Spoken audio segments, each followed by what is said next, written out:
So this is how you cross over from Israel to Gaza. And right now we're in no man's land. Everyone recognises that in the end there will have to be a negotiated solution to this conflict, but it's for the Ukrainians. With the Ukrainians declaring, having driven everyone out of their country. Okay, so you're in the room. Would you offer more money than the government is offering? There's going to have to be compromise. It's not just about pay. Mr. Trump, why should you be president? What makes you fit for the role? Is it just one big ego trip? Thank you. People aren't sure they can trust what you say. You say things, and then it turns out that they're not quite what you said. I may say all your examples.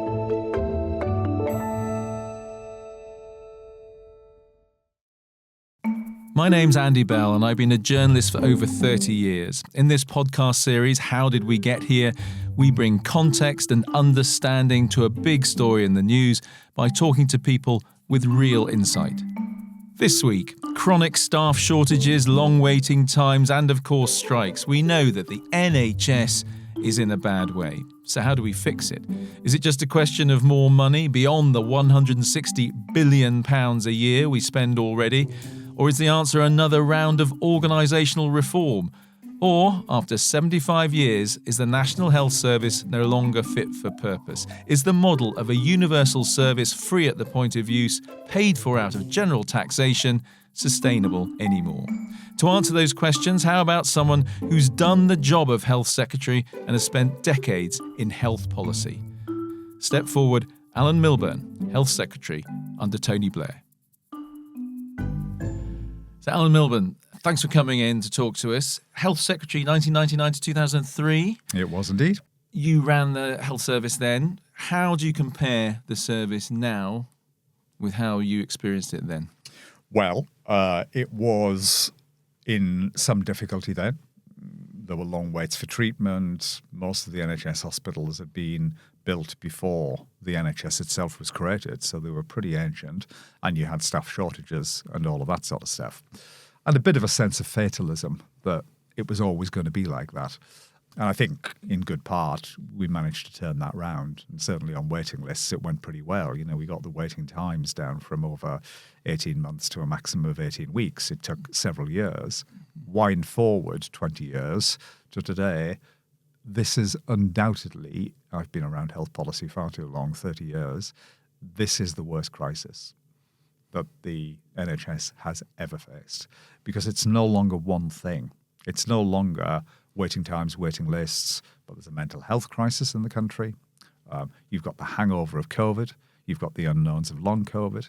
And now you've got entrenched and structural staff shortages. You know, there are 300,000 vacancies across health and social care. In social care alone, there are more vacancies there than there are doctors in the NHS. This is a full-blown crisis. Okay, well, back in the early 2000s, when you were Health Secretary, you fixed quite a lot of things with some extra money, found some extra money, and that went a long way to fixing it. Is that all we need to do? Find some more money? No, and it's true. It does need more money. It will always need more money because the population is aging. You've got a big tide of what people call chronic disease, which is diseases like diabetes or arthritis or dementia. And they're absorbing about 7 in every 10 pounds that we spend on the NHS today. So those are big numbers, and those diseases are intensifying, they're growing. So the NHS, just like every other healthcare system in the world, is going to need more money. And you're right, the new Labour government put in, frankly, unprecedented sums of money over quite a period of time, and that did have a big effect in terms of recruiting more doctors, nurses, building more hospitals, primary care centres and all of that. But when you look at it, the moment when things began to get better is the moment when some pretty difficult reforms were put in place to introduce more choice for patients, more competition, bringing in the private sector. That was very controversial, as you will remember at the time. You know, giving more authority to people in the front line to run the services, greater transparency so patients could see what was a good and a bad service. That was the moment when the improvement began to happen. So it's a combination of things. It's more resources, but it's got to be more reforms. Okay, so what's the reform that you would say is needed now? Let's start with private provision. Yeah. Do you want to see more services provided by the NHS provided by the private sector? I think it's a sensible thing to do if there is spare capacity, as people put it, beds, facilities, operating theatres that are sitting in the private sector and that the NHS can buy up in order to use those services for NHS patients, that makes a huge amount of sense. That's what I did back in the day. It was very controversial, particularly in the Labour Party. The Labour Party really didn't like it. Well, it still is controversial. And very controversial. And in the Labour Party as well. We may come back to that. But, absolutely. But is that enough? Do you think? Yeah. So, but of course not. In terms of the private sector, what people will say is, this is the thin end of the wedge of privatising the NHS. That's what people say. What would your response to that? Well, I think there's a big difference between the NHS buying up that spare capacity to treat NHS patients for free as NHS patients based on their need and not their ability to pay, and saying, as some people in politics say, what we've got to do is force more people to go private by paying for themselves. That is a big difference, and I don't advocate that. I think that would be wrong, and I think it would be unfair, frankly, for that to happen. So I'm not in favour of that, but the truth is there's a limit about the use of the private sector. The vast majority of services that are provided in this country, well over 90%, are provided by the public sector, by the NHS. The private sector is quite small. But if we can use it, that makes sense. But then what you've got to do is bring about a much bigger change, in my view, because here's something to think about. Look, we know that about 1 in 4 patients who are currently in hospital need never be there, providing that they're diagnosed and treated enough. But what we keep doing is shoveling all the money away from primary care services in the community and putting it all into hospitals. And of course, hospitals are important. The focus, in my view, should be about how do you keep patients healthy and out of hospital. That should be what the government is focusing on. Okay. And that'll make the difference. Okay, I do want to come back just once more to private provision, because you do, in your life after politics, you do work in business where you are involved in private provision for the NHS. People will say, well, of course he's going to say that. That's the business he's in. That's what he wants to do. What would you say to them? Well, I did that well before I was in business. That's what I did when I was in politics. I basically bought up the capacity of the private sector because I could see that, look, there was a massive shortage. There wasn't enough. Waiting times were ridiculously long. A friend of mine who, I was the MP in Darlington, and the local newspaper was the Northern Echo. A friend of mine was a photographer there, a guy called Ian Weir. He was a lovely, lovely guy. And he died waiting for a heart operation. He was in his late 30s, with a young family. It was terrible. He'd been waiting, I can't remember now, 12 or 15 months for a heart operation. So who the hell was I to say, I've got an ideological objection to the use of the private sector, when people like Ian, people I knew, were not just in pain, but in some cases dying. So my view was a completely pragmatic one then, and it's a pragmatic one now. I mean, what you just said there echoes very much what Wes Streeting, Labour's health spokesman, says right now, which is, who am I to tell people in a waiting list, sorry, you can't go down that road because of the ideological objections. But people will worry. This is the thin end of the wedge. And you talked about the private sector providing 10%, roughly, I think you said at the moment, of the NHS services. Do you have any figure in your head as to what would be too much? No. 15, 20, 25%? Is there a figure? No, I think you've got to look at what the makeup is of healthcare, and roughly about 8% of provision of healthcare is in the private sector at the moment. That's the limit. So, and most of that is used by patients who are buying their care privately. So there's a small amount that the NHS could be using and should be using. Now, should it be working with the private sector? Well, think about it. Who builds the hospitals? It's private companies. Who provides the medicines? It's private companies. Who provides the diagnostic equipment, the MRI scanners? It's private companies. And increasingly, in the world that we're in, the big advances that you're going to see in healthcare are going to come about from 2 places. They're going to come from advances in genomics, in science, understanding our DNA, how it works, what we can do to predict and prevent ill health rather than simply diagnose and treat illness. And it's going to come from data and analysis, from people talk about machine learning, artificial intelligence. These are going to make a huge difference. And the truth is, today, there's a revolution going on in healthcare around the world, and it's about what's happening with artificial intelligence and genomic science coming together and holding out the possibility of being able to change healthcare for good. So it's much more focused on what the founders of the NHS wanted all of those years ago, 75 years ago, which is to do more prevention, to get in early rather than late. And that's better for the patient. By the way, it's a lot cheaper for the taxpayer. Okay. It also doesn't go down necessarily very well with MPs, where if you're trying to shunt money around, nobody wants to be told the hospital in your constituency is going to get less money, or we may even have to close it because we want to move more into prevention and maybe primary care, the GPs, before anyone gets to hospital. Is that still a big problem? It's a massive problem. And that's, it's always going to be the case, whether they're Tory, Labour, Liberal, SNP, whoever it is. Of course, you would want your local MP to be fighting for their local constituency. That's why they're there, of course. And that's why these things, and this is something that I learned painfully in office, that you can't, although the public pressure, understandably, is for immediate change, the truth is it takes a long time. So I published back in the year 2000 something called the NHS plan, which set out what were the big changes, the big reforms, where was the money going to go that we were putting in, more doctors, nurses, hospitals, et cetera, et cetera. But it was a 10-year plan.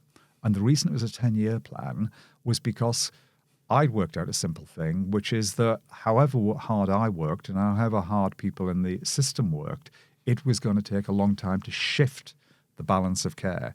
And I think there needs to be an honest conversation with the public from the politicians to say, guys, there are some things that we can do in the short term, but the truth is a lot of these changes are going to take time. Now, the obligation on any government is to set out when the public are beginning to see the improvement. We're going to do X by Y date. And after that, we'll do Y by Z date.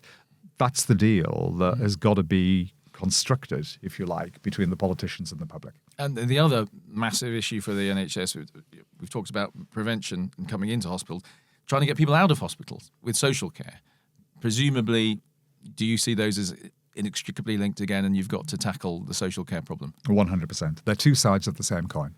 Health doesn't operate well without social care, and similarly. And part of the reason that you've got the problems of today, and there's a lot of focus, isn't there, in the newspapers and TV and radio around ambulances queuing outside of accident and emergency departments and literally not being able to discharge their patients into the A&E, into casualty. And that's for a reason, because the hospital is backed up all the way. The beds are full. We don't have enough of them. We don't have enough doctors and nurses and other staff. But then at the end of the patient's time in hospital, you've got so many people who want to be out of hospital. Their families want them to be at home, and we're unable to get them out because social care isn't there. As I say, you have all of these vacancies. I think so that's another massive expenditure, isn't it, presumably? And there's a big question for the country. Do we think it's okay, really, that these people who work in social care, who are doing amazing work and, difficult work, caring for often very frail, very elderly people with all sorts of problems, and we pay them about the same as you can get in Tesco? Is that right? Really?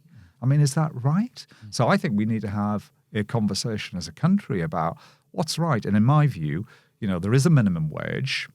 I think we need to introduce something like a social care living wage that is well above what you would earn in Tesco's in order to make it much more attractive for people to go into it.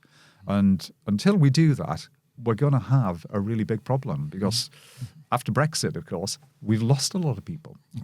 People have disappeared. Okay. The workforce is smaller. Okay. I still feel I'm hearing from you things that are going to cost money. Yes. And I'm sure you wouldn't disagree. Can you pinpoint any reforms that you think wouldn't necessarily come with a big price tag, which is something that government should be doing right now, or you would hope an incoming Labour government, if we were to have one, would start doing? Well, let me just finish on social care and then and absolutely answer that question. The first thing on social care, I personally have come to believe that the only way this is going to be sustainable is if we make it compulsory for people to insure themselves for old age. Okay. And that would be, believe me, that would be a difficult conversation to have with the public. It's another expense for people who've got a lot of cost of living worries. For exactly that reason. But the money's, there's no such thing as a free lunch in healthcare. It's got to come from somewhere. It can come from general taxation, but we're still putting our hands in our pockets, right? Or, in my view, I think you need something like a compulsory system that people begin to insure when they're young enough. That's part of the problem. You don't really think, I'm 65 nearly. And so you begin to think about it a bit, right? Yeah. But this is on top of saving for a pension, for instance. There'd be an extra charge to say you're now saving also for your social care costs. I think that's what's going to have to happen. I think it will happen in the end. I think it's almost inevitable. But on things that don't cost, for example, during COVID, when hospitals, again, were under a huge amount of pressure, there was a really interesting couple of experiments, really, that worked quite well. So for the first time, for many, many years, GPs had said, it's impossible to do consultations online. And suddenly it happened. In fact, 70% of GP consultations within about a month of the pandemic breaking out were online. And that was a very effective and efficient way of doing things. Now, there've obviously got to be a balance between speaking to a GP on the phone or on your computer or in the surgery, but that's one way of being efficient with taxpayers' money. There was also an interesting other experiment with what were called virtual wards. And this idea, which in part the government has now taken up, but not at the scale that is required. The idea was to try to keep people in the community by remotely monitoring them through technology, through their mobile phones. If there was a problem, that would trigger an immediate alert and people could be whipped into hospital. So the idea was, rather than necessarily people being in a hospital bed unnecessarily, they could stay in the comfort of their own homes with their loved ones, their family around them. But were there to be a problem, they were being remotely monitored. So if there was an emergency, then they could be in. So I think we've got to think, and this is again back to the technology. The technology can be a cost saver and not a cost enhancer. Okay, let's go back to the money, which I seem to keep coming back to. Is the elephant in the room here that we've paid for the NHS out of general taxation? Is that sustainable? I'm interested that you say you'd think there should be some sort of insurance payment that people pay in for social care at the end of their lives. Do you think we might need something similar to start funding the NHS, or are you comfortable just with general taxation? I'm comfortable with general taxation. I think it's different because old age is predictable. Ill health is not. It's just you don't know. Hopefully we're all still healthy and as well as we can for as long as we can, but it's an unpredictable thing. So you have to have a system that is there for you when you need it, where we all pay in what we can and we all take out when we have to. And that's general taxation. And I've looked at other systems. I looked back in the year 2000, at other systems. If you read the NHS plan that we published, we looked at social insurance systems like they have in France and Germany and concluded not only would it be an enormous upheaval to move to that system and you'd waste 10 years, but actually it gave you no more benefits. And you think that still holds true when you've got what is it, 160 million now we're spending on the NHS? The costs are only going to go up. Doesn't that squeeze what you can spend on schools and all the rest of it if it's coming out of general taxation? But you still hold to that principle? I do. I hold to it because it's both efficient and it's equitable. In other words, it's fair to everybody that we pay through general taxation what we can based upon our means, and we use the system when we need to. So it's in a funny sort of way, although people never talk about it like this, the NHS is a gigantic insurance system. That's what it really is. We're all paying in through general taxation, and then we take out when we've got to. And so that works incredibly well. And what about people who can afford to pay a little bit more? What's the idea of co-payment? People who can say, I'm prepared to pay a little bit for this, and because it's that, basically on a sort of means test. And I hear that. There's an idea that's floated around for very many years that people who are better off, well, why don't they pay, as well as their general taxes for the NHS, why don't they pay a little bit more as well? And I understand why people make that argument. But there's a problem with it. If you get to a position where better off people are thinking, hold on a minute, I'm paying twice for this, why should I do that? At the point when middle class people and better off people start opting out of a service, it then reduces the pressure for it to be a really high quality service. There's a famous professor of social policy, Richard Titmuss, who coined a very, I think, apposite phrase where he said that services that are only for poor people end up being poor services. And that's what we have to avoid. The joy of the NHS is that regardless of your income level, we're all players on the same pitch. Okay. So that works. And as a matter of principle, I think that's a pretty good principle. I mean, what about the policy of the Labour Party at the moment? I mean, do you think they're broadly on the right track? We've already mentioned that Wes Streeting has, talks about provision for the private sector. Are you comfortable with what they're talking about in terms of if they were to become government? I'm a big admirer of Wes. I think he's got it, so to speak. He's worked out that it isn't just a question of reaching for the checkbook. You've got to be able to do some difficult changes alongside that. And I think he's got the idea that these changes, if they're going to be big and fundamental, are going to take time. So yes, I think the Labour Party is moving towards the right position. I think that is good. There's a dilemma, obviously, politically for the Labour Party, which is how much leg does it show prior to an election that could be 2 years away. So that's the political dilemma. But certainly when I have conversations with him, I think the direction of travel is the right one. What about self-referral, which has got a lot of GPs quite steamed up in the last few days? The idea that you basically don't need to go through a GP if you think you know what's wrong with you, and you can get to a specialist. What do you think of that? Well, I think selectively that could make sense. So where it's pretty obvious things, and I think Keir Starmer was talking about, self-referral, back pain for physio. That might make sense. Self-referral generally, I think, probably wouldn't make sense. So if you're selective about it, that's fine. And part of the reason I think GP should think about it is because if you look at what has happened to GP numbers, we have 7% fewer GPs today than we had in 2015. So there, the workload that they're shouldering is enormous. So in part, I think the proposal is designed to alleviate work pressure for the GPs as well as to make it easier for the patients.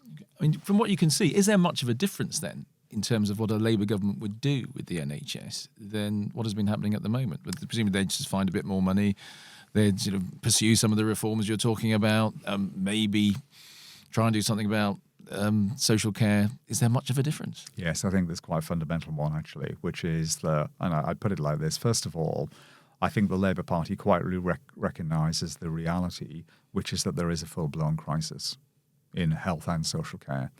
Unfortunately, for whatever reason, that's a word that the Prime Minister will not use. So there's a failure to recognise on the part of the government just how bad it is.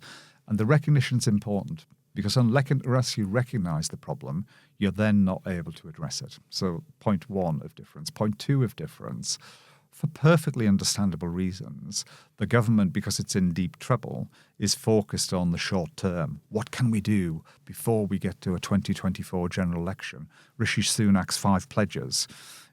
So that's all about the short term, when what we know is needed is a combination of short-term measures, of course, to try to alleviate the situation, but also some fundamental changes that have got to happen over time. And it's interesting that it's Wes Streeting as the shadow health secretary who's talking about a long-term plan rather than just a short one.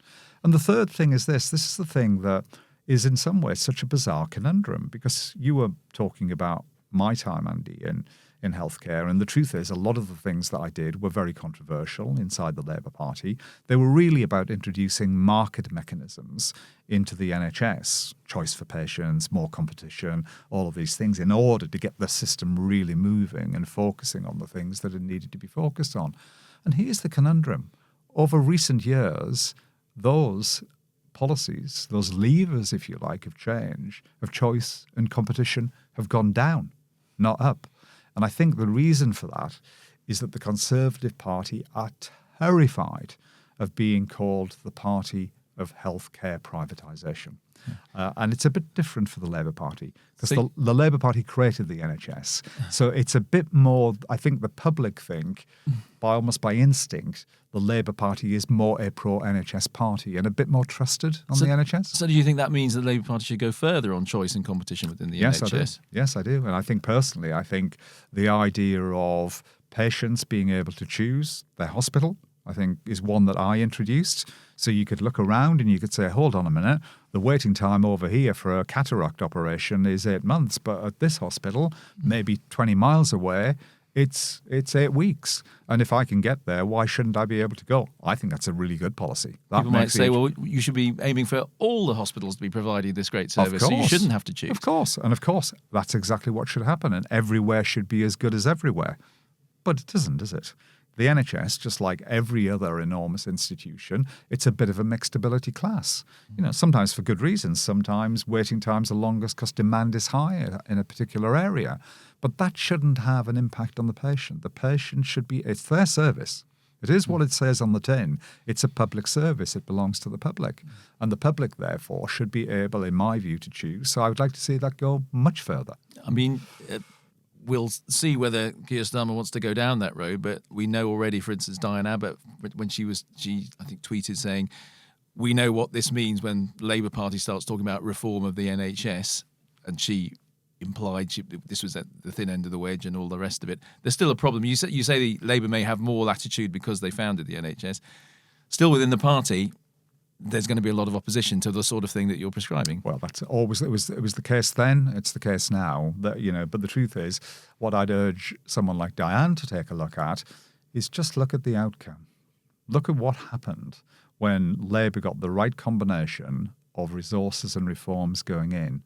I mean, it's a remarkable thing that those waiting times that were so long, I mean, appallingly long, they fell so dramatically. People have forgotten that you were able to see a GP within 2 days. If you were suspected of having cancer, you were able to get a referral to a specialist within 2 weeks. And that was not just about the resources. It was also about the reforms. And it's that combination, reform plus resource, delivers a result. Alan Milburn, thanks very much for coming in and sharing your thoughts on the NHS. Thank you.